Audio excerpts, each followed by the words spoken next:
신명기 전체를 아우르는 가장 핵심이 되는 신학적 원리가 뭘까? 내가 내 이름을 둔 그곳에서 예배를 드려. 저는 오늘 현대 교회에서 우리들의 신앙과 삶에서 가장 취약한 부분이 이거라고 생각해요. 해도 되고 안 해도 되고 이게 선택사항이 아니에요. 반드시 이게 하나님을 사랑하는 방법이에요.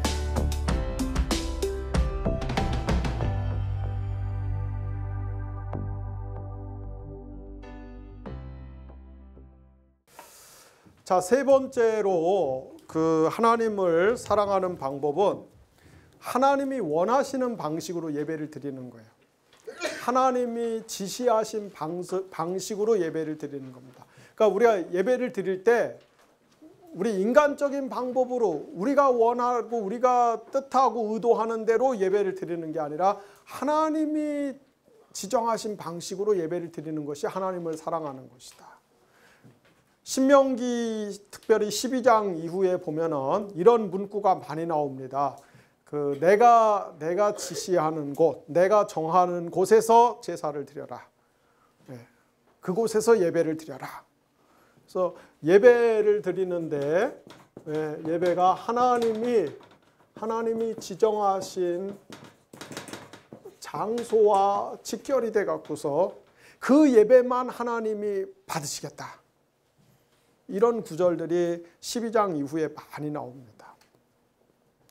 그런데 여기 나오는 그 하나님이 지정하신 장소가 과연 어떤 곳이냐를 둘러싸고 신명기를 연구하는 전문적인 신학자들 사이에서 그 두 그룹으로 딱 갈라져 갖고 논쟁이 아주 치열한 문제입니다. 대부분의 신명기를 연구하는 학자들은 여기 하나님이 지정하신 장소가 소위 말해서 중앙에 있는 오직 하나의 성소다 해서 중앙 단일 성소 이론을 많이 지지를 합니다. 그 이유가 우리 히브리어 본문에 보면은 그 장소라는 말이 복수가 아니라 단수로 쓰여져 있어요. 여기저기서 예배 드리면 안 되고 하나님이 지정하신 딱 한 군데 그곳에서만 예배를 드려야 되는 거예요. 성소가 있는 바로 그 자리.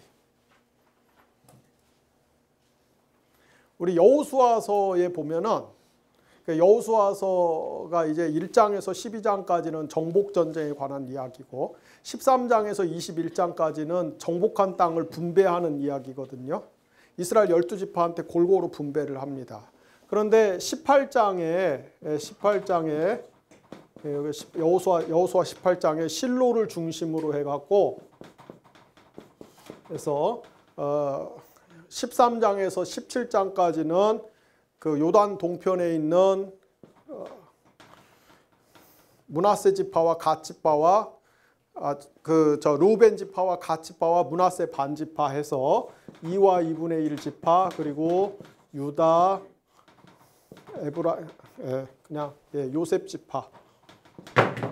요셉 지파에게 땅을 분배하는 이야기가 나오고 그리고 18장에서부터 21장까지는 나머지 일곱 지파에게 땅을 분배하는 이야기.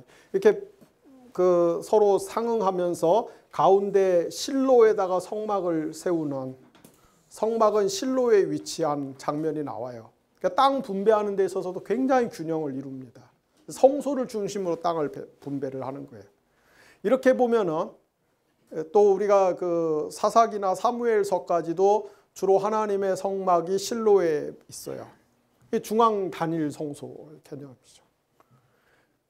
뿐만 아니라 신명기 전체적인 기조 자체가 신명기는 한 하나님, 한 이스라엘, 한 율법, 한 역사적 경험을 강조합니다. 그렇다면 당연히 예배도 하나님이 지정하신 바로 그 장소, 단일 중앙 성소에 드려지는 한 예배를 지향할 것이다 라고 생각하는 것이 논리적으로 굉장히 그 합당한 추론이에요. 이것이 많은 학자들이 중앙 단일 성소를 지지하는 이유입니다. 그 외에도 몇 가지가 있지만 핵심적 여러분들 수준에서 꼭 이거 몰라도 되지만 아셔야 된다면은 요 정도 이야기. 그런데 이에 맞서서 아니다. 신명기에서 하나님이 내가 지정한 그 장소에서 예배드려야 된다고 할 때 그 장소는 중앙 단일 성소가 아니라 지방에 있는 많은 복수의 성소들을 이야기했을 것이다 라고 주장하는 학자들도 있어요. 몇 가지 이유가 있는데, 첫째, 그 장소라고만 이야기하지 구체적인 지명이 안 나와요. 정말 중앙 단일 성소 이론이 맞는다면 그 장소 지명이 분명히 나와야 되는데 지명 이야기가 전혀 없어요. 두 번째로 보다 현실적인 문제는 여러분 레위기법 공부할 때, 레위기에 나오는 제사법 공부할 때 보셨겠지만은 가난한 사람들은 제사를 드리기 위해서 비둘기를 잡아서 자기 죄를 속죄를 해요. 그러면은 약속의 땅에 들어가서 가나안 땅 도처에 이제 흩어져서 살 것인데, 아니 비둘기 한 마리 제사 드리려고 그 먼 길을 여행해 갖고서 중앙성소까지 와서 예배를 드려야 되냐? 그렇게 제사를 드렸겠느냐? 수백 킬로미터씩 비둘기 한 마리 제사 드리려고 매번 올라왔겠는가? 이런 문제가 있는 거예요. 세 번째로 우리가 예를 들어서 신명기 19장 17절, 민수기 25장, 여호수아 21장 이런 데 보면은 하나님이 그 약속의 땅에 쭉 이제 이스라엘 지파들에게 땅을 분배하시면서 이스라엘 그 12지파가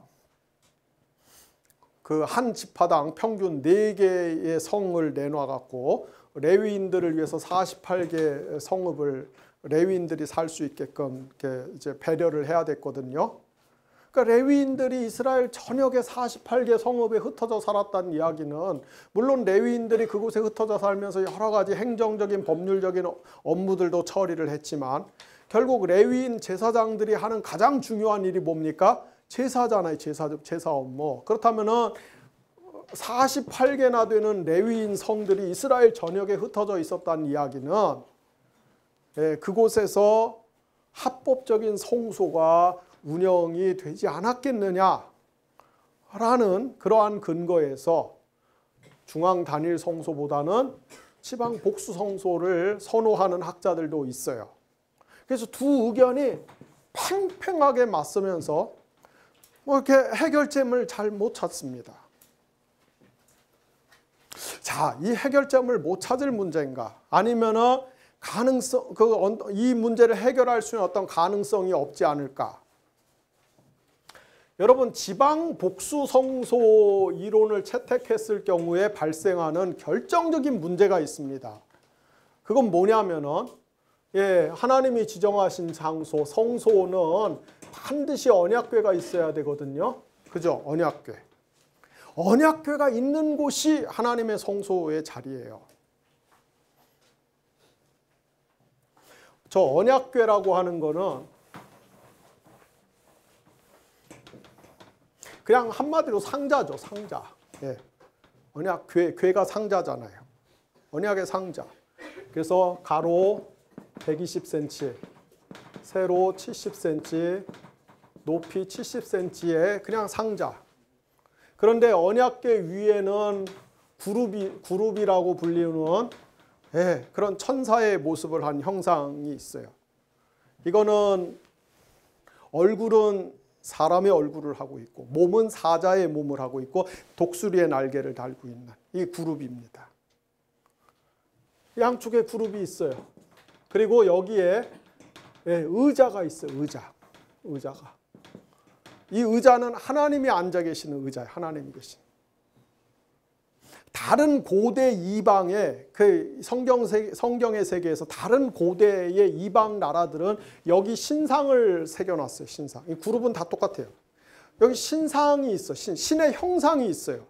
그런데 이스라엘의 언약궤만큼은 신의 형상이 없고 그냥 의자만 있어요. 왜냐하면 하나님은 형상이 없는 분이시고 하나님의 실제 자리는 저 하늘이기 때문에 하나님이 계신 그 공간에 계시기 때문에 그냥 여기는 상징적으로 하나님이 앉아 계시는 의자만 만들어 놓은 거예요. 그리고 이 안에 이제 아까 그 종주권 조약에서 이 계약 문서, 언약 문서는 어디다 넣는다고요? 신의 발밑에다가 보관하게 돼 있거든요. 그래서 십계명이 여기 안에 들어가 있는 겁니다. 이 언약궤가 있는 그 장소만이 성소가 될 수 있는데 언약궤는 하나밖에 없잖아요. 언약궤가 하나밖에 없으니까 뭐가 맞아요? 중앙 단일 성소가 맞지. 어떻게 지방 복수 성소가 됩니까? 언약궤가 48개나 있으면 몰라도. 모르지. 그 당시에 또 언약궤 위조 사범들이 있었을지 그건 뭐 가능성이 없는. 그런데 놀랍게도 여러분이 신명기를 실제로 읽어보시면 그 앞에 모세오경에 민수기까지는 전혀 안 나오던 특이한 현상이 신명기에 나타나는데 그건 뭐냐면은 하나님이 신명기에서는 내 언약궤가 있는 곳이 내 성소다 그런 얘기를 한 번도 안 하세요. 하나님이 뭐라고 말씀하시냐면 신명기에서는 내 이름이 있는 곳이 내 성소다 그래요. 내가 내 이름을 둔 그곳에서 예배를 드려라. 내가 내 이름을 둔 그 성소에서 예배를 드리라. 그 예배만 내가 받겠다. 언약궤가 싹 사라지고 이름이 언약궤 역할을 대신합니다. 앞에서 말씀드린 것처럼 이스라엘 밖에 다른 모든 나라들은 성소에 항상 신의 형상을 갖다 두는데 하나님은 그 형상 대신에 자기 이름을 갖다 놓으세요. 이름. 하나님의 이름이 뭡니까? 하나님이 모세에게 이스라엘 백성들을 가서 구원해라 그러니까 모세가 하나님한테 하나님의 이름이 뭡니까? 물어보죠. 하나님 이름을 알아야 가서 이런 이름을 가진 신이 나를 보냈다라고 내가 이야기할 것 아닙니까? 그때 하나님이 모세에게 자기 이름을 가르쳐 주셨어요. 그게 흐예, 아세르, 흐예. 우리말로는 나는 스스로 있는 자다. 이렇게 번역된 말이라고. 제가 출애굽기 이야기할 때 자세하게 설명드렸죠. 그래서 이 하나님의 이름은 곧 하나님 자신이에요. 하나님 자신. 그리고 하나님이 자기 이름을 계시하신 것은 하나님이 이제 이스라엘과 관계를 맺겠다. 그리고 이스라엘과 동행하고 이스라엘을 하나님의 특별한 소유물로 삼겠다. 그 하나님의 의지를 피력하신 것이죠.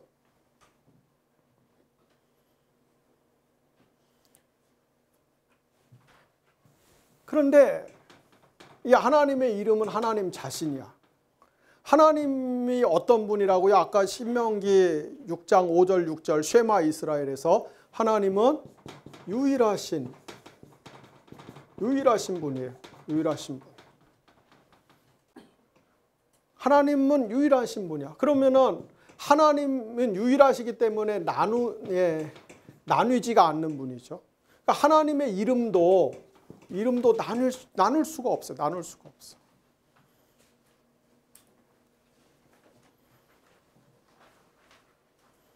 그래서 하나님이 하늘에 하나님이 계신데 그 하나님이 지상에서는 중앙에 언약궤가 있는 곳에서 하나님이 좌정하시면서 그러나 수많은 지방에 비둘기 한 마리 드리려고 진짜 그 중앙성소까지 오지는 않았을 것이다. 수많은 복수 성소들이 있었을 거예요. 예를 들어서 사무엘하 7장 같은 데 보면 사무엘이 사사 겸 예언자 겸 제사장 사역을 수행하면서 베델, 길갈, 미스바 이렇게 순회를 하거든요. 이게 다 성소가 여러 군데 있었다는 얘기예요. 그러면은 이런 모든 곳들이 합법적인 성소가 될 수 있었던 이유는 거기 하나님의 이름이 있었기 때문에. 근데 이 이름은 하나님의 이름 나누이지 않기 때문에 이것들 각자가 하나님의 n분의 1이 되는 게 아니라 이름 그 자체로 유일하신 하나님이 온전히 여기 임재하시는 거예요. 그래서 하나님이 하늘에 계신 하나님이 지상의 수많은 성소를 운영하실 수 있었던 이유는 하나님의 이름으로 통치를 하시기 때문에 그렇게 되는 거예요. 그렇게 본다면 제가 볼 때는 굳이 중앙 단일 성소와 지방 복수 성소 이론을 가지고 경쟁을 할 필요가 없다.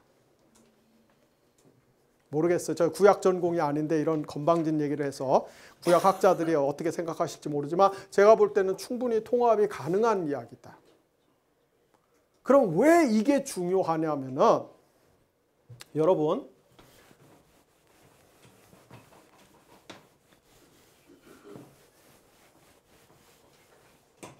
신약 성경에 와서 마태복음 14장 27절, 요한복음 8장 24절, 28절에 보면은 마태복음 14장 27절은 이런 말씀이에요.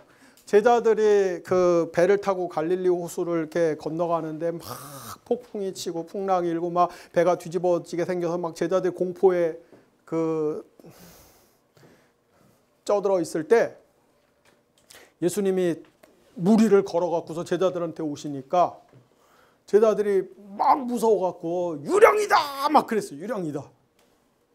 그랬더니 예수님이 마태복음 14장 27절에서 뭐라고 말씀하시냐면은 우리 성경에는 내니 두려워 말라. 번역을 그따구로 해놨어요.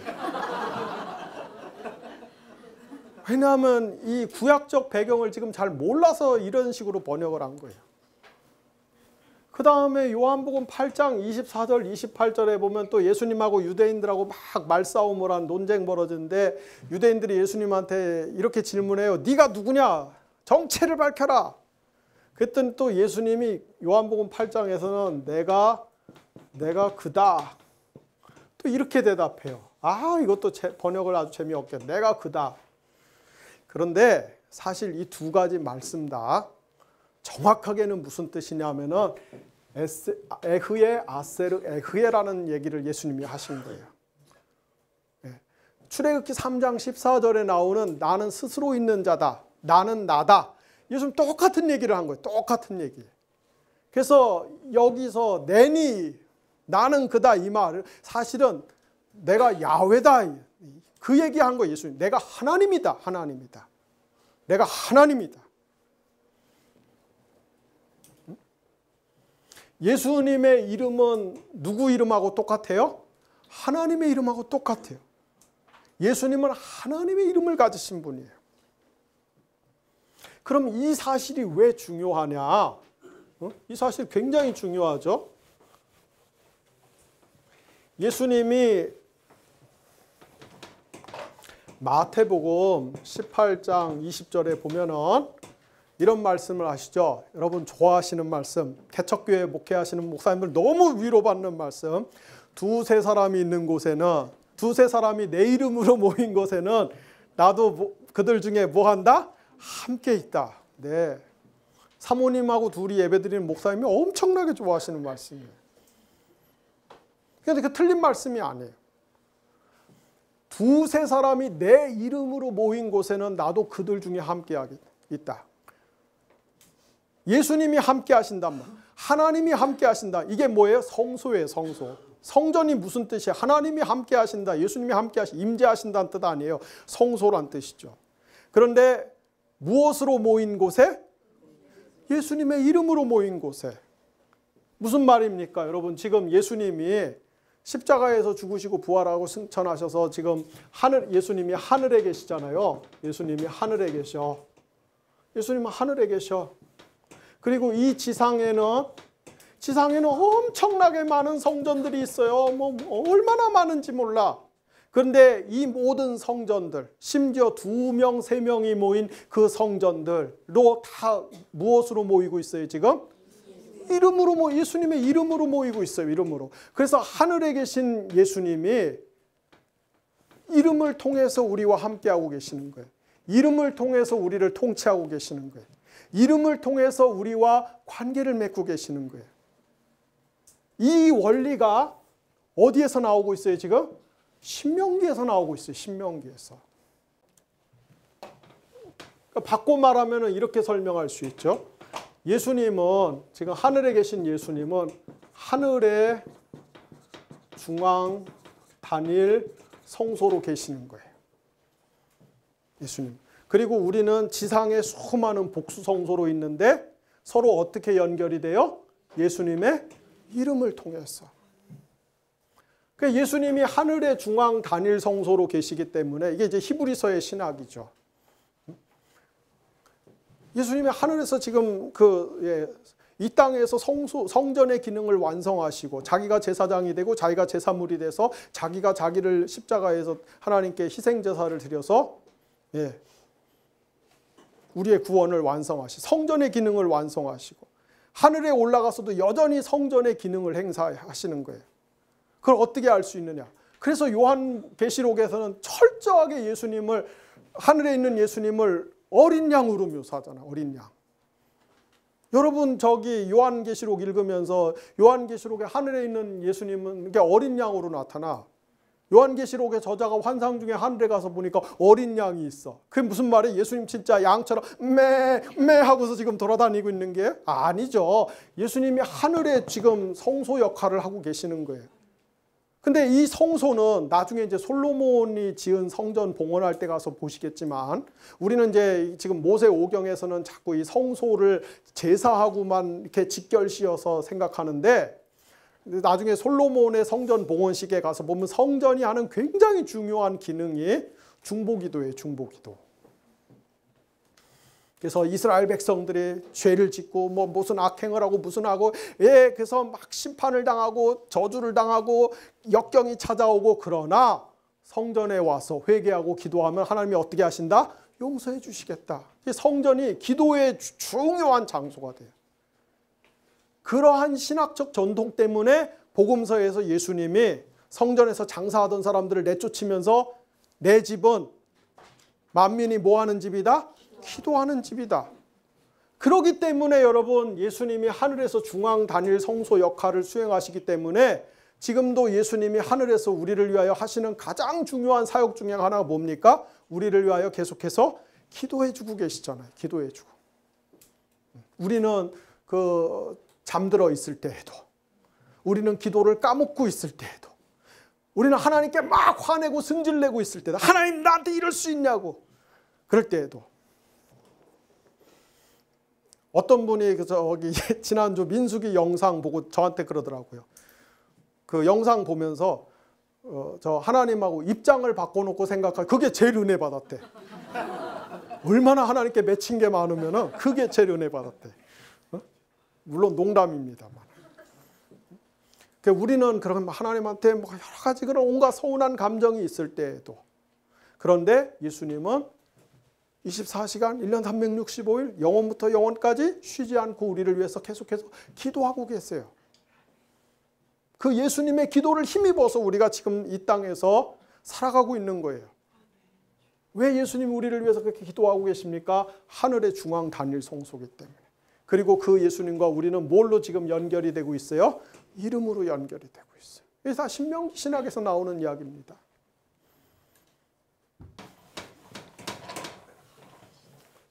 자, 그 다음에 하나님을 사랑하는 방법이 이 신명기에서 정말로 중요한 신학적 메시지인데요.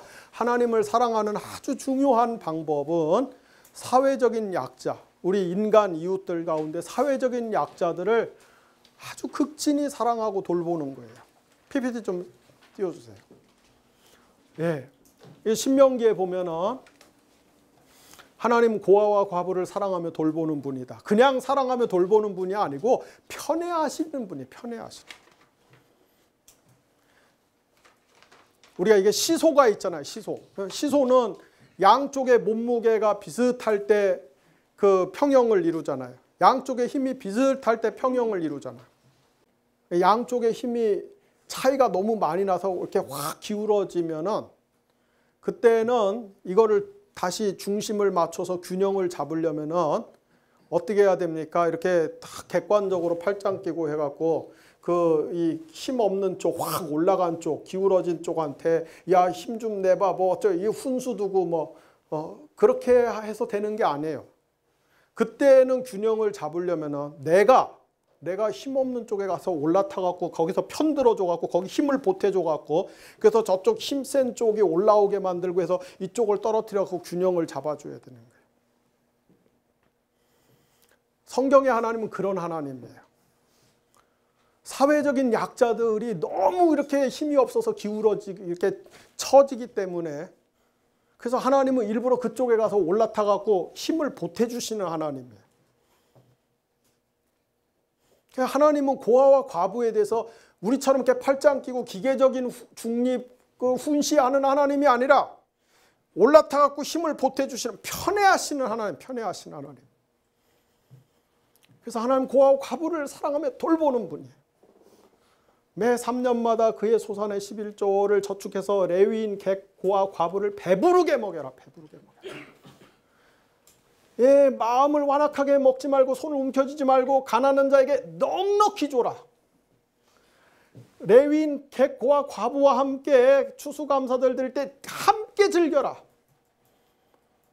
예, 보세요. 전부 가난한 자들, 약한 자들, 저기 전부 신명기에 얼마나 이런 규정이 많은지 몰라요.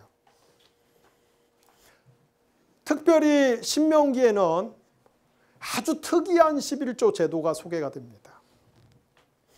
모세오경에 보면은 11조의 용도는 크게 세 가지입니다. 11조. 첫째로는 우리 제사장 레위인, 뭐 요즘으로 하면 성직자들 생활비를 위해서, 생활비를 충당하기 위해서 11조를 드려야 돼요. 두 번째로 제사가 끝나고 나서 제사를 드린 친지들끼리 다 모여서 식사하면서 이렇게 함께 즐기기 위해서 즐거운 시간을 갖기 위해, 그러니까 제사 경비를 부담하기 위해서, 제사 경비를 충당하기 위해서 11조를 드려야 돼요. 그 다음에 신명기에는 아주 독특한 종류의 11조가 나오는데 구제 전용 11조가 있어요. 구제 전용 11조. 네. 신명기 14장 28절 29절, 신명기 26장 12절 13절. 이게 구제 전용 11조거든요. 이게 무슨 얘기냐면 3년에 한 번씩은 별도의 11조를 구제용 11조를 드려라. 그러니까 1, 2년 차의 11조는 뭐 성직자 제사 경비 이런 데 쓸 수 있으나 3년 차 11조는 구제를 위한 전용 11조예요. 근데 여기서 이게 본문이 아리까리하기 때문에 두 가지 해석이 가능합니다. 이게 뭐냐면 3년 차에는 11조를 두 번을 해야 되는지, 한마디 10의 2조를 해야 되는 건지, 네? 그래서 구제용 11조를 한 번 더해서 10의 2조를 해야 되는 건지, 아니면 3년 차에 나오는 11조는 전부 구제 전용인지, 그거는 조금 모호해요. 만약에 3년 차에 나오는 11조가 전부가 구제 전용이라면은 그 얘기는 세 번 중에 한 번의 11조는 구제 전용이기 때문에 오늘날로 따지면 헌금의 약 33%는 구제비로 나가야 된다는 얘기예요. 만약에 3년 차에는 10의 2조를 거두어서 그래서 4번의 11조 중에 하나가 구제 전용이라면은 약 25%가 구제 전용으로 쓰여져야 된다는 얘기입니다. 이게 언약 공동체가 반드시 지켜야 될 거예요. 제가 지금 반드시라는 표현을 썼는데 여러분 신명기 15장 8절, 10절, 11절에 보면은 거기 뭐라고 돼 있어요? 지금 이게 설명한 이런 규정들하고 전부 연결해서 반드시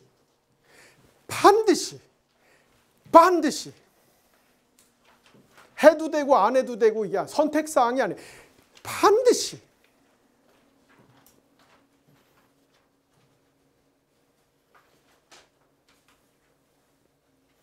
이게 하나님을 사랑하는 방법이에요. 하나님이 뭐 하늘에 계신 하나님이 뭐 우리처럼 음식 먹고 돈 필요하고 뭐 그런 하나님이야. 우리가 하나님 앞에 뭐 안 드려도 하나님이 이미 풍족하세요. 근데 그 하나님을 우리가 어떻게 사랑할 수 있느냐? 하나님이 이 땅에서 이렇게 안타까워하고 가슴 아파하고 애통해하는 그 사람들, 하나님이 이렇게 시소 위에 올라타서 편들어 주기를 원하는 그 사람들을 우리가 긍휼히 여기고 돌아보면 그게 하나님을 사랑하는 방법입니다. 아니 명백하게 얼마나 이런 구절들이 많은데 근데 어찌하여 왜 한국교회 대다수의 한국교회 안에서는 우리가 약자들을 좀 돌보자. 복지를 더 확충하자. 모든 사람이 최소한의 인간적인 권리를 누리면서 돌봄을 누리면서 살 수 있는 그런 사회를 만들자. 그러면은 왜 그거를 자꾸 이렇게 색안경을 끼고 그렇게 나쁘게 보냐 이 말이에요. 그는 하나님이 설계하시고 꿈꾸시는 세상을 믿는 게 아니라 늘 말씀드리지만은 사탄이 만들어 놓은 이 피라미드 체제, 이 피라미드 체제. 교회가 여기에 편승하고 기생해서 이 시스템의 눈으로 세상을 보기 때문에 그런 생각을 하는 거예요. 그러니까 자기들은 이만큼 위치에 있다고 혹은 이만큼 위치에 있다고 보는데 근데 이 밑에는 자꾸 억압하고 통제하고 깔아뭉개고 숨도 못 쉬게 만들어야 이 체제가 유지되는데 여기를 자꾸 돌아보자고 하면은 혹시 이 체제 전체가 흔들리고 와해되는 건 아닌가.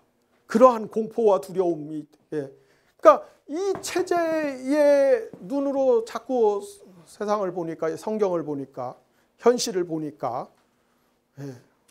이 가난한 자를 보호하고 돌보자는 얘기만 나오면은 그냥 빨갱이 좌파 타령을 하는 거예요. 아니에요. 마르크스가 이런 얘기 하기 훨씬 전에 어떤 급진적인 사상가가 이런 얘기를 하기도 훨씬 전에 이미 성경에서 하나님이 이 원리를 강력하게 천명하고 계십니다. 하나님을 사랑하고 싶습니까?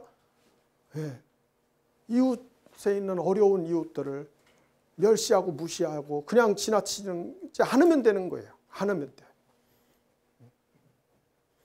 그게 하나님의 원리.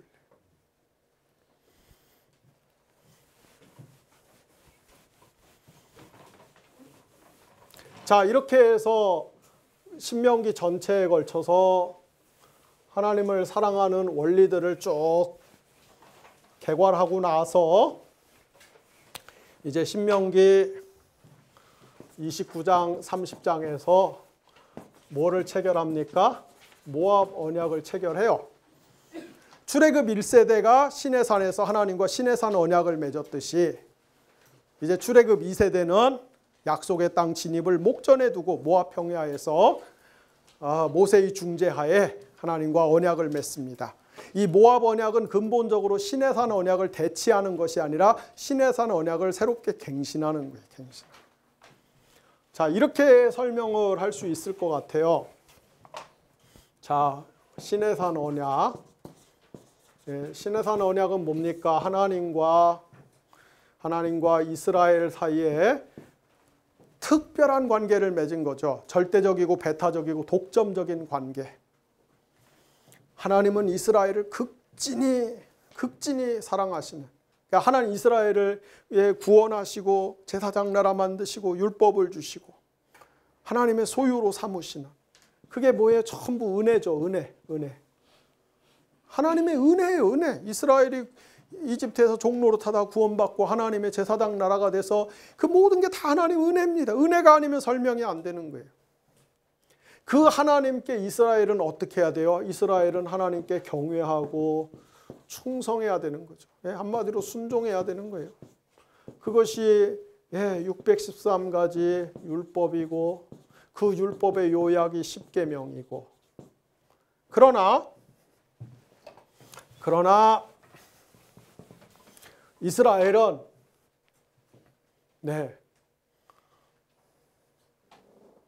하나님께 어떻게 합니까? 율법을 어기고 언약을 파괴하는 민족. 그 민수기에 잘 나타나요. 그것을 아시고 하나님은 율법을 어기서 하나님을 경외하고 충성하는 이 관계를 훼손할 걸 아시고 제사제도를 주시는 거죠. 하지만 아무리 제사를 잘 드려도 순종하지 않으면 이것도 다 무용지물이 되는 거예요. 그러니까 결국 뭡니까? 다시 원래로 돌아가는 거예요. 원래로. 하나님과 올바른 언약적 관계를 유지하려면 이스라엘은 하나님께 뭐 해야 돼요? 순종해야 돼요. 순종해야 돼요. 순종해야 돼요. 그런데 모압 언약에서는 뭐 근본 원리나 정신은 똑같습니다만은 모압 언약에서는 하나님은 이스라엘에게 은혜를 주시고 이스라엘은 뭐예요? 하나님을 사랑하도록. 이게 경외와 충성이 사랑으로 좀 흐름이 바뀌죠. 하나님 이스라엘을 은혜를 주시고 이스라엘 사랑하시고 이스라엘도 하나님은 온 마음을 다하여 온 존재를 사랑하는 거예요. 그래서 우리가 이 사랑하기 때문에 그렇기 때문에 하나님께 뭐 하는 거예요? 순종하는 거예요. 순종. 내가 너무나 하나님을 사랑하기 때문에 하나님의 법을 지키고 하나님의 뜻 가운데 순종하는 삶이 그것이 나한테 어떤 무거운 짐이나 올무나 고통스러운 어떤 부담이 아니라 그것이 내게 기쁨이에요. 기쁨. 내가 너무 사랑하는 분을 위해서 그렇게 사는 건데 내가 사랑하는 분을 위해서 그렇게 하는 건데 여러분들 그 사랑에 빠졌을 때 생각하시면 금세 이해가 옵니다. 그죠? 나의 그대를 위해서 내가 뭘 못하겠어. 하나님에 대해서 그러한 마음으로 사는 거예요. 그것이 이제 모압 평원에서 새롭게 체결된 언약의 정신입니다.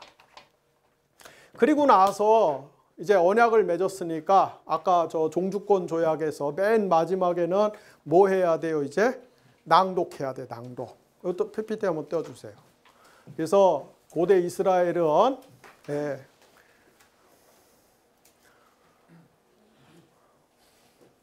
이런 식으로 성경을 낭독을 했어요. 1주차 안식일에 창세기 시작하고 또 시편 1,4편 시작하고 42주차 안식일에 출애굽기 시작하고 시편 42편 45편 시작하고 73주 안식일에 레위기 시작하고 이렇게 시작하고 이렇게 저렇게 시작해서 3년에 한 번 성경을 읽을 수 있게 이렇게 편성이 됐습니다. 여러분 여기 보면은 제가 비고에 일부러 이렇게 표시해놨어요. 1년차 77절. 77절은 그 6월절로부터 77에 49 다음에 오는 날 6월절로부터 50일째 오는 날이 77절이에요. 이게 오순절이에요. 오순절. 오순절이란 말 50일째란 말이에요. 이때가 그 첫 번째 이 보리 농사 추수를 하는 때입니다. 그런데 보면은 창세기 11장의 바벨탑 사건과 낭독하는 그 순서가 딱 일치를 해요. 그리고 2년차 오순절 때는 신에서 율법을 수여하는 장면하고 또 낭독 순서가 딱 일치를 합니다. 왜 이게 중요하냐면은 여러분 사도행전 2장에서 그 오순절날 성령이 오시잖아요. 성령. 그 오순절날 성령이 오신 이 신학적인 핵심적인 의미가 뭐냐? 많은 사람들이 오순절 성령 강림 사건의 핵심이 방언을 한 거라고 생각해요. 방언이 터진 거. 이게 오순절의 핵심이다. 아니에요. 오순절의 핵심은 여기 창세기 11장의 바벨탑 사건이 그 바벨탑의 저주가 무효화된 것과 그리고 새로운 율법이 수여된 사건이에요. 바벨탑의 저주가 뭡니까? 언어가 갈라져 갖고서 서로 말이 안 통해. 말을 알아들을 수가 없어. 그런데 오순절날 성령이 오시니까 서로 다른 지역에서 온 사람들이, 사도행전 2장에 나오는 여러 예루살렘에 올라온 민족들의 목록이 창세기 10장에 나오는 그 민족들의 목록하고 똑같아요. 근데 바벨탑에서는 말이 서로 갈라져 갖고서는 서로 의사소통이 안 됐는데 사도행전 2장에서는 성령이 오시니까 서로 다 다른 언어들을 쓰는 사람들이 어떻게 돼? 말을 알아들어. 그래서 성령은 바벨탑의 저주를 극복하시는 분이에요. 바벨탑의 저주를 해결하시는 분으로 오신 거예요. 인류를 하나로 묶기 위해서 오신 거예요. 그 다음에 오순절은 시내산에서 율법을 주신 게 모세 때, 그래서 성령이 오신 것은 새로운 법을 우리의 마음에 주시기 위해서 오신 거예요. 새로운 법. 그것이 예를 들면은 복음서에 나오는 산상수훈 같은 말씀들. 구약 시대보다 훨씬 더 급진적이고 근본적인 하나님의 법들을 우리에게 주시기 위해서 오신 거예요. 그래서 우리가 성령을 체험했다고 하는 것은 이렇게 방언을 막 하는 게 성령 체험한 그런 대표적인 증거가 아니라, 또 나는 방언을 못하니까 성령을 못 받았는 게 그게 아니라, 요즘은 이제 우리 한국교회도 신학이 성숙해져 갖고 그런 얘기들은 안 하지만은 1970년대 80년대까지 저기 순복음 계열의 교회들이 막 폭발적으로 부흥할 때는 그 동네에서는 막 그런 얘기들을 공공하게 했어요. 방언 못 받으면 구원 못 받은 거다, 뭐 이런 얘기. 그런 게 아니라, 내가 정말 성령을 받은 사람은요, 마음에 하나님의 이 율법, 하나님의 이 구약시대 율법이 아니라 신약에서 예수님이 주신 그 법이 내 마음에 새겨져 있기 때문에 그 예수님의 법대로 살려고 하는, 하나님의 그 법대로 살려고 하는 그 의지적인 순종들이 활성화돼요. 그리고 성령을 받은 사람들은 이게 바벨탑의 그 후손들처럼 자꾸 편가르고 분리하고 서로 이렇게 칸을 나누고 그룹을 나눠서 서로 대립하고 정죄하고 비방하고 공격하고 그렇게 사는 게 아니라, 성령을 받은 사람들은 그러한 모든 갈등과 분리의 장벽을 허물고 자꾸 평화를 추구하고 하나됨을 추구하고 연합을 추구하고 이런 삶을 사는 거예요. 그런 의지가 활성화되는 거예요. 이 성령 받은 증거예요. 성령 받은 증거. 오순절에 성령이 오신 가장 중요한 신학적인 목적은 바로 그러한 이유 때문에 오신 겁니다. 그래서 이스라엘 백성들은 저렇게 이제 3년 주기로 모세오경을 한 번씩 쫙 그 낭독을 읽게 돼 있어요.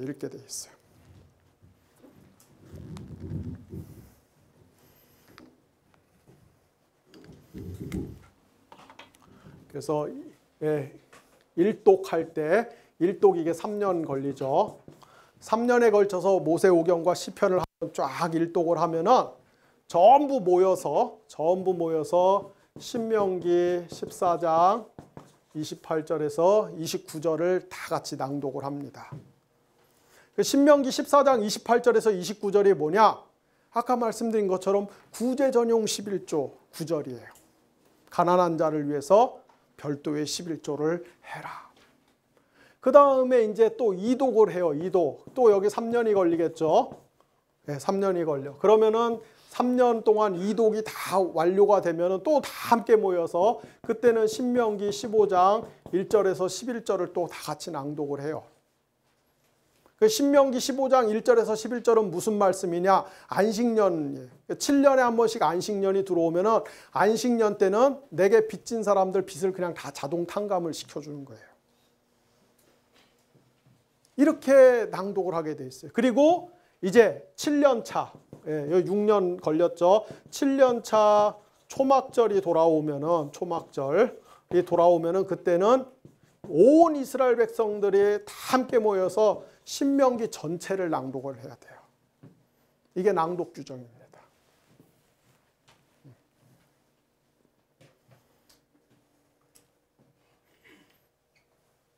그리고 이제 이 모든 것을 다 기록하고 어떻게 했어요?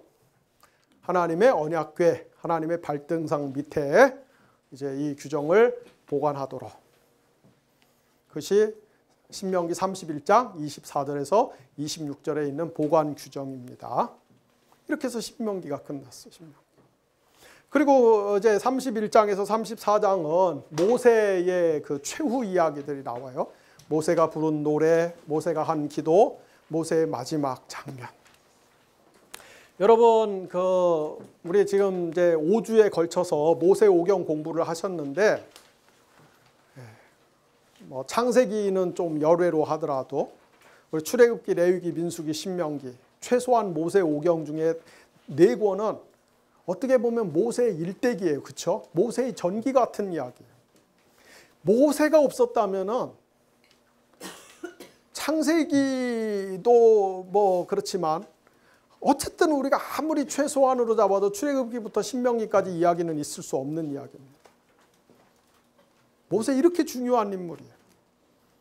그렇기 때문에 모세의 최후의 장면을 쭉 다루는 신명기 34장 9절에서 10절에는 이렇게 이야기하죠. 모세가 죽은 다음에 그 후에는 이스라엘에 다시는 모세와 같은 예언자가 일어나지 않았다. 독보적인 인물이에요. 독보적인 인물. 그런데 그 모세도 민수기 20장에서 우리 지난주에 봤지만 무리바 반석에서 불순종하니까 하나님이 약속의 땅에 못 들어가게 하시죠. 그 위대한 모세도 결국은 출애굽 1세대와 함께 광야에서 생을 마감합니다. 야, 모세는 얼마나 훌륭한 사람인지. 너 약속의 땅 못 들어가. 너 여기까지야. 하나님이 딱 그렇게 얘기하는데도 어떻게 보면 이제 그 나머지 생애는 참 무의미한 삶이에요. 소망이 없는 삶이에요. 그러나 우리가 신명기를 읽어보면 모세가 마지막까지 충성합니다. 마지막까지 최선을 다해요.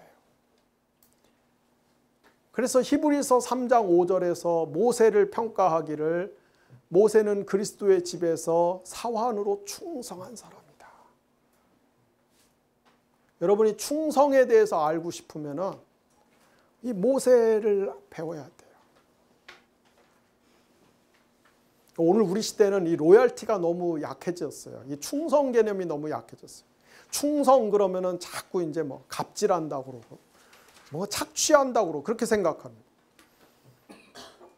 근데 성경에 보면은 하나님께 자기 인생을 정말 거룩한 착취를 당한 사람들이 수두룩해요.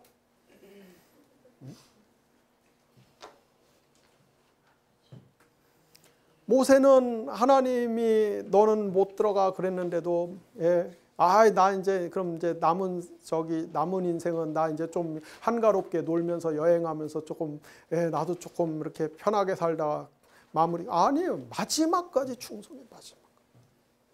그런데 놀라운 것은 이 신명기를 물론 후대의 편집자들의 첨삭이 있었겠지만은 그러나 우리가 신명기 모세의 책이라고 전제하고서 볼 때 여러분 모세 이제 그 120년 살잖아요.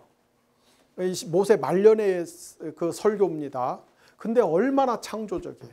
얼마나 그 모세가 신세대에 맞게 출애굽 1세대가 아닌 출애굽 2세대. 모세하고 이 생물학적 연령을 비교하면 한참 차이 나는 그 어린 세대. 그리고 모세 자기는 가지도 못할 그 약속의 땅을 바라보면서 그 땅에서 일어날 상황을 전제하면서 지금 모세가 그 설교를 하는데 옛날 그 시내산 규정을 그대로 구닥다리 같이 그냥 그대로 기계적으로 문자적으로 반복하는 게 아니라 그 젊은 세대의 감각에 맞게 젊은 세대의 실존에 맞게 얼마나 창조적으로 그것을 응용하고 재구성을 합니까? 그러니까 오늘날의 우리 한국교회 목사님들이 한국교회 그 소위 말해서 성경 교사들이 이거를 좀 배워야 돼요. 우리 배워야 돼요. 저도 그렇고 우린 너무 정말 그 구닥다리로 얘기를 하고 있는 거지. 우리가 자꾸 그 옛날이요 이러면서 구닥다리로 얘기를 하고 있으니까 교회에 젊은 세대가 없어요. 젊은 세대가. 이게 전혀 창조적으로 생산적으로 와닿지를 않는데 실감나게 와닿지를 않는데 자기들의 상황과 자기들의 시대에 맞는 이야기가 아닌데 이게 옛날 얘기. 세상이 달라졌어요. 그러면은 설교도 새로운 시대와 새로운 세대와 새로운 사회 상황에 맞게끔 재구성돼야 돼. 근데 목사님들은 뭐라고 설교합니까? 옛날이요를 얘기하죠. 이건 뭐 지금 대한민국의 20대에 민달팽이족이라고, 이 달팽이가 집을 지가 이고 다니잖아요. 민달팽이족이라고, 이게 뭐냐면은 고시원 같은 요 3평짜리, 3평 이내, 1.5평, 뭐 커야 3평, 1.5평짜리 이런 데서 사는 한국의 20대가 한 500만쯤 돼요. 왜 이 젊은 세대가 그렇게 착취당하는 줄 압니까? 한국의 60, 70대가 부동산 권력을 장악하고 있어서 그래요. 한국의 60, 70대가 이 부동산에 기대 갖고 자기 100세 시대를 도모하는 동안에 20, 30대가 그렇게 지금 착취당하고 있는 거예요. 근데 그런 세대한테 하나님께 집 한 채 팔아서 헌금했더니 하나님이 2채를 주더라, 3채를 주더라. 헌신해라, 똑같이 헌신해라. 씨도 안 먹히죠. 저를 포함해서 한국의 목사님들은 이 모세가, 이 나이 많은 모세가 얼마나 마지막 말년의 설교가 얼마나 창조적이고 역동적인지 그 정신을 좀 배워야 돼요. 더 중요한 거는 이 위대한 모세가 마지막에 흔적도 없이 사라졌어요. 모세가 어디서 어떻게 언제 죽었는지는 하나님만 아셔요. 아무도 몰라요. 아무도 몰라요. 호련히 떠났어요. 모세가 처음 역사의 무대에 등장할 때 미디안 광야에서 막 양치던 거를 하나님이 체포해 갖고서, 하나님이 체포해 갖고, 왜 웃어요? 하나님 체포했지. 바울은 자기가 다메섹 도상에서 그리스도를 만난 사건을 헬라어로 그리스도가 나를 납치했다 그래요. 그리스도가 나를 체포했다. 길에 딱 숨어 있다가 확 낚아챘다. 그렇게 이야기해요. 모세도 마찬가지예요, 사실. 하나님이 그냥 내버려뒀으면은 그냥 소박하게 평범하게 양치면서 가족들하고 행복하게, 요즘 말로 소확행을 살 그 모세를 하나님이 확 납치에다가 역사의 그 파란만장한 불구덩이 무대에 집어던진 거 아닙니까? 그때 모세가 안 하려고 얼마나 미적거리고 꾸무적거리고 비비적거리고 느릿느릿하게 역사의 무대에 등장했죠. 그러나 그는 사라질 때는 정말 쏜살같이 사라졌어요. 우리 한국의 목사님들이 젊어서 신학을 하고 젊어서 목사 안수를 받고 젊어서는 가슴에 불도 있고 믿음도 있고 헌신도 있고 사명도 있고 있던 분들이 조금만 나이 먹고 조금만 목회가 안정되고 나면 그 홀라당 다 없어지고, 얼마나 구태의연하고 얼마나 낡은 사고방식에 사로잡혀서. 이거는 제가 그냥 일방적으로 비판하는 게 아니라 저도 현장에서 20년을 내가 목회를 한 사람이기 때문에 너무 수도 없이 보고 사무치게 내가 가슴에 느꼈던 그런 장면들이기 때문에 그러나 여러분들이 평신도니까 시험에 들지 말라고 굉장히 제가 완화해서 하는 얘기예요. 어느 정도 나이 먹으면 목사님들이 전부 어떻게 하면 퇴직금 하나라도 더 받을까, 어떻게 하면 교인들한테 해외 선교 갔다고 그러고서는 목사님들끼리 몰려갖고서 동남아시아 돌아다니면서 관광하고 돌아다닐까. 교회에서는 왜 도서비 꼬박꼬박 받으면서 실제로는 신학책 한 권도 안 사고서 그 돈은 다 어디로 갑니까?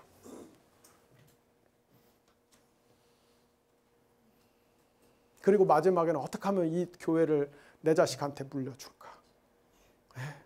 얼마나 버티고 퇴장 안 하려고, 얼마나 뭉개적거리고 마지막까지 무대 안 내려가려고. 결국 그것이 그 목사님들도 망치고 교회도 망치고 한국교회 전체를 망치고 있지 않습니까?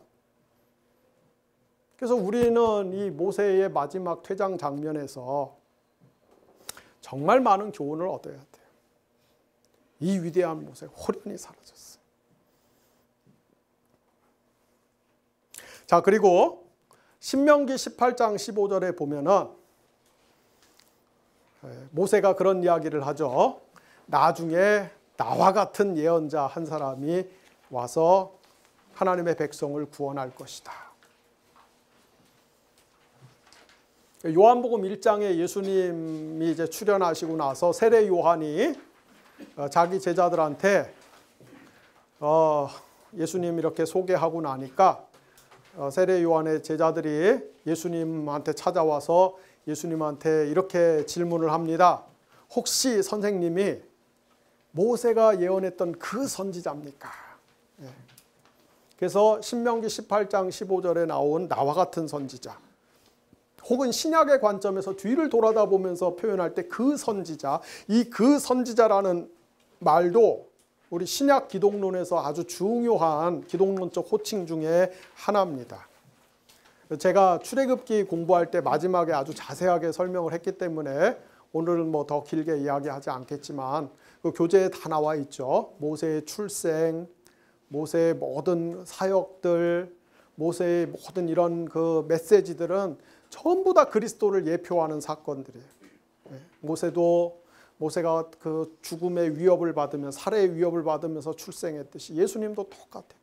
모세가 갈대 상자에 놓였듯이 예수님도 말구유에 놓이시고, 모세가 이스라엘 백성들이 끌고 홍해를 건너면서 세례를 받았듯이 예수님도 공생애 시작하시면서 세례받고, 모세가 이스라엘 백성들과 40년 동안 광야에서 시험받았듯이 예수님도 40일 동안 광야에서 시험받고, 모세가 시내산에서 율법을 주셨듯이 하나님의 율법을 중개했듯이, 그러나 예수님은 하나님의 율법을 직접 친히 주시는 새로운 율법을 제정하시는, 모세보다 훨씬 더 위대하신 분으로 자기를 계시하시고 뭐 등등등등해서 예수, 그 모세의 모든 생애는 장차 오실 예수님을 예고하는 가장 구약에서 그리스도론적인 삶을 살았던 그런 인물입니다. 그런 모세가 참 이렇게 겸손히 호련히 퇴장했다는 면에서 모세의 죽음을 디모데 후서에 나오는 바울의 그 고백하고 비견할 수 있을 것 같아요. 바울이 그 자기의 모든 삶을 마무리 지면서 자기가 선한 싸움을 다 싸우고 달려갈 길을 다 마치고 이제 자기가 전제와 같이 부어지는 그런 순간을, 전제는 제사 드릴 때 포도주 같은 거 이렇게 붓는, 피를 붓는 거라고 이야기했죠. 그래서 바울이 자기의 그 죽음을 예고하는 그런 모습들 가운데서, 그러니까 바울이나 모세나 완전히 자기를 다 하나님께 쏟고 간 사람. 그러면서도 여러분 지금 우리 바울 무덤이 어디 있는지 모르잖아요. 모세 무덤이 어디 있는지 모르잖아요. 우리 이 땅에서 뭐 조금만 업적 남겨놓고도 뭐 그냥 자기 무덤부터 크게 지려고 하는데, 오히려 하나님께 완전히 쏟고 간 사람들은 흔적이 없는, 우리에게 많은 그 자본주의 정신의 포로가 되어 있는 우리에게, 성공주의 정신의 노예가 되어 있는 우리에게 굉장히 많은 도전을 주는 그런 인물들입니다. 그래서 우리가 뭐 이런 위대한 인물들에게 문자적으로 근사치에 해당하는 삶을 살기는 사실 어렵지만은, 그러나 우리가 성경을 읽으면서 이런 그 결기 이런 중심들을 가슴에 새길 수 있었으면 좋겠습니다. 다음 주에는 여호수아 공부하니까 천재지변이 없는 한 여호수아 공부를 할 테니까 꼭 읽어오시기 바랍니다. 기도하겠습니다. 하나님 아버지 감사합니다. 지난 5주 동안 저희들에게 하나님이 힘을 주시고 지혜를 주시고 용기를 주시고 건강을 주시고 시간을 주시고 환경을 주시고 범사에 하나님이 저희들과 함께하여 주셔서 저희들이 모세 오경을 공부할 수 있도록 도와주신 것을 감사합니다. 하나님, 우리가 세상에 살면서 이러저러한 인연으로 만날 수도 있고 이러저러한 명목으로 만날 수도 있고 우리가 이러저러한 관계를 맺을 수 있지만 우리가 그러한 모든 것들 가운데서 아버지 저희가 단 한 가지 방법, 단 한 가지 길, 곧 하나님의 말씀을 함께 배울 수 있는 공동체로 만나게 하신 것을 너무나 감사합니다. 우리가 돈으로 얽혀 있는 것이 아니라, 우리가 권력으로 얽혀 있는 것이 아니라, 우리가 취미 생활이나 우리가 여러 가지 세상에서 서로 아버지 네트워크를 맺고 서로 밀어주고 끌어주고 서로 으쌰으쌰하고 서로 여러 가지 공작을 펼치고 그런 관계로 묶인 것이 아니라, 우리가 하나님의 말씀을 배우는 사람으로서, 말씀의 학생들로서 우리가 매주 이렇게 함께 말씀의 공동체로 한자리에 모여서 하나님의 말씀을 귀담아 들을 수 있는 은혜를 주신 것, 하나님, 이것이 하나님이 우리에게 주신 가장 큰 은혜와 복 중에 하나인 것을 믿사오니 아버지, 이 모임과 이 시간과 이 장소를 하나님이 구별해 주신 것을 인하여 참으로 감사를 드립니다. 지난 5주 동안 모세오경을 공부하게 하신 하나님, 그리고 이 과정에서 우리에게 필요한 은혜를 주시고 필요한 감동을 주시고 교훈을 주시고 도전을 주시고 경각심을 심어주시고 또 하나님 많은 치유와 회복들도 허락하여 주신 하나님, 이제 다음 주부터 또 이스라엘 역사서 너무나 하나님의 오묘하고 신비한 경륜이 숨겨져 있는, 그리고 하나님이 인간의 역사의 무대 위에서 하나님의 하나님 되심을 어떻게 놀랍게 펼쳐나가시는지를 기록하고 있는 아버지, 이 성경들을 배워가고 알아갈 때 하나님이 저희들에게 더 많은 지혜들을 주시고 더 많은 명철들을 허락하여 주시고, 우리가 인간의 학습 능력과 인간의 지식을 가지고 하나님의 말씀을 재단하려고 하지 않게 하여 주시옵시고, 성령이 주시는 영감과 성령이 주시는 교훈을 받들어서 하나님의 말씀 앞에 우리의 마음 문을 열고 우리가 무릎을 꿇고 겸손하게 그 말씀을 받아 먹을 때 하나님의 말씀이 송이꿀처럼 달게 저희들의 심령에 부어지는 역사가 일어날 수 있도록 도와주시기를 원합니다. 하나님, 우리가 정말 하나님을 온전히 사랑하기를 원합니다. 온 마음을 다하여 사랑하기를 원합니다. 하나님이 나의 삶의 목표요, 하나님이 나의 삶의 전부요, 하나님이 나의 삶의 가장 궁극적인 비전이며 소망인 것을 우리가 믿음으로 확신하며 고백하며 우리의 온 생애를 전심전력하여 하나님께 드리는 삶을 살기를 원합니다. 하나님, 우리의 삶의 가장 작은 부분들, 일부분들, 극소수의 부분들, 내가 그것을 바쳐도 드려도 나한테 결코 손해가 되지 않는 그 찌꺼기와 같은 것들을 하나님께 드리면서 나머지는 내가 내 인생에서 주인이 되어서, 내가 내 인생에서 왕이 되어서, 내가 하고 싶은 대로 내 욕망의 포로가 되어서 다른 사람을 괴롭히며 착취하며 사는 것을 신앙이라고 착각하지 않게 하여 주시옵시고, 하나님, 이 시간 저희들 마음속에 찾아오셔서 성령님, 저희들의 모든 심령을 근본적으로 뒤집어 엎어주시고 저희들의 생각과 사상과 저희들의 이념과 저희들의 가치와 철학과 인생관을 근본적으로 변화시켜 주셔서 우리가 하나님 앞에서 얼마나 큰 은혜를 받았는지를 알게 하여 주시고, 그 은혜에 보답하기 위해서 나의 전부, 나의 시간, 나의 물질, 나의 건강, 나의 에너지, 나의 삶을 드리는 것을 기쁨으로 하나님 앞에 드리는 것을 자원하며 나아가는 것을 우리가 하나님, 그러한 삶을 추구할 수 있도록 우리의 신앙을 재조정하여 주시기를 원합니다.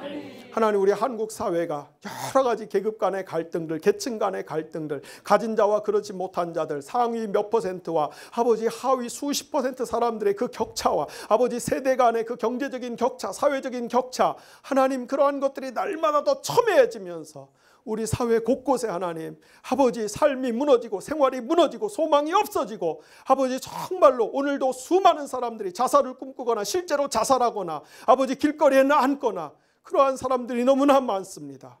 하나님, 우리 한국교회가, 하나님, 한국교회가 우리 사회의 그 약한 사람들, 가난한 사람들, 불쌍한 사람들, 아버지, 경쟁에서 뒤처지고 패한 사람들, 아버지, 저 지하실, 그 지하의 바닥을 치면서 계속해서 하나님 나락으로 떨어지고 있는 사람들, 하나님, 그들을 볼 수 있는 신령한 눈들이 열려지기를 원합니다.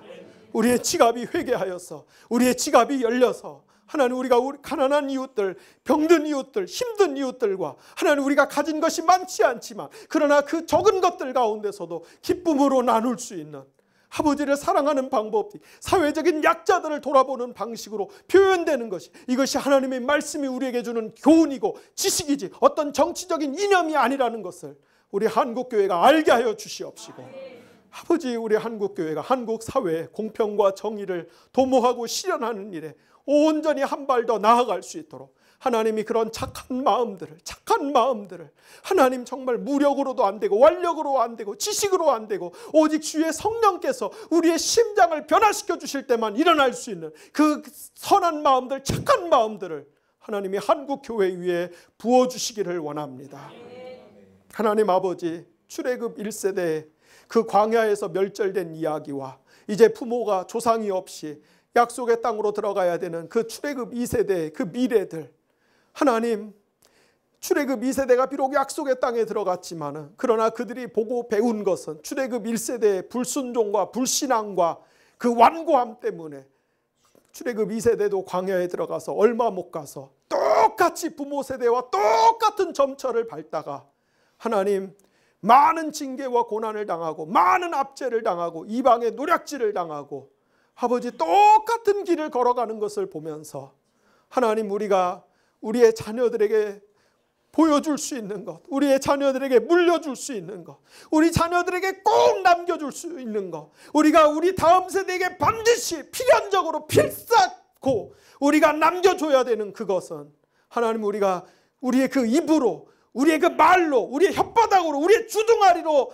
떠드는 신앙이 아니라 우리의 삶으로, 우리의 전 존재를 다하여서, 우리의 온 마음을 다하여서, 내 모든 에너지를 다하여서 하나님을 사랑하며 하나님의 뜻대로 사는 것, 그 과정에서 어떠한 고난이 있고 어떠한 환난이 있고 어떠한 손해가 있고 어떠한 대가를 지불해야 할지라도 그러나 하나님을 믿는 그 믿음 안에서 견고히 서서 아버지, 그 삶을 살아내는 것, 그것을 내 자녀들과 다음 세대에게 보여줄 때만이 우리 자녀들이 몸으로 배운 신앙교육만이 그들의 미래를 담보할 수 있다는 것을 우리가 알게 하여 주시옵시고, 한국교회 다음 세대가 무너지고 있는 것이 우리에게 프로그램이 없어서가 아니라, 콘텐츠가 없어서가 아니라, 우리에게 책이 없어서가 아니라, 우리에게 교육관이 없어서가 아니라, 우리에게 삶으로 보여주는 세대, 우리 세대의 그 살아있는 교과서적인 신앙이 없기 때문에 우리의 다음 세대를 우리가 교회가 다 빼앗겼다는 것을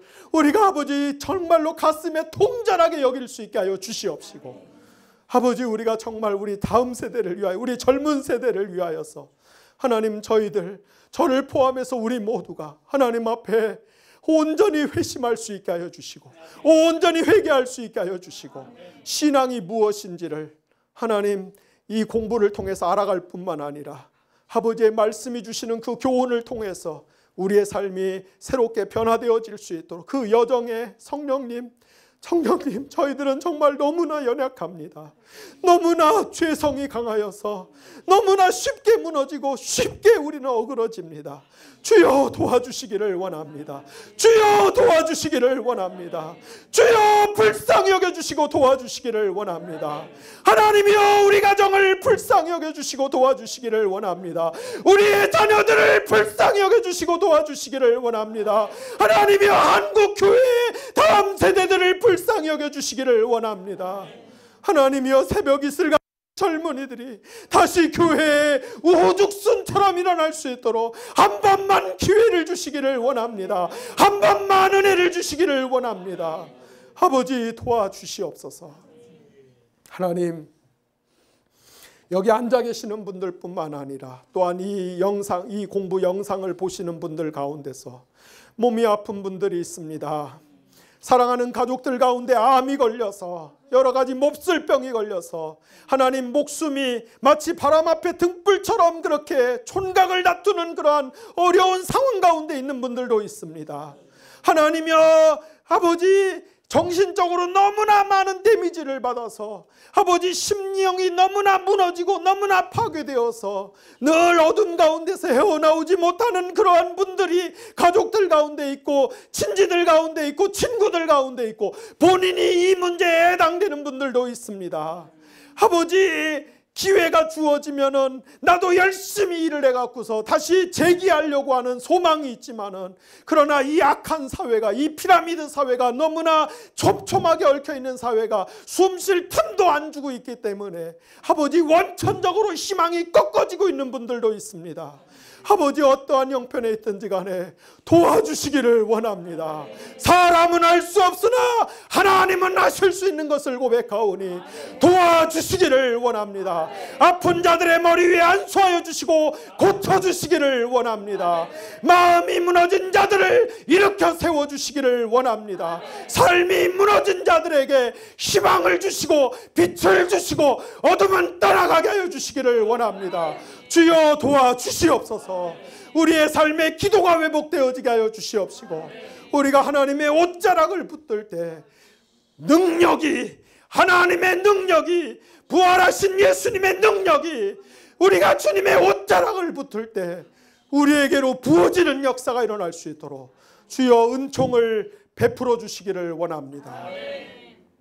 이제 공부를 마치고 돌아가실 때 하나님이 모든 발걸음 발걸음 동행하여 주시고 평안히 집에 돌아가실 수 있게 하여 주시고 주의 안식 가운데서 잘 주무실 수 있도록 도와주시옵소서. 예수님의 이름으로 축복하며 기도를 드렸습니다. 아멘. 네, 수고하셨습니다.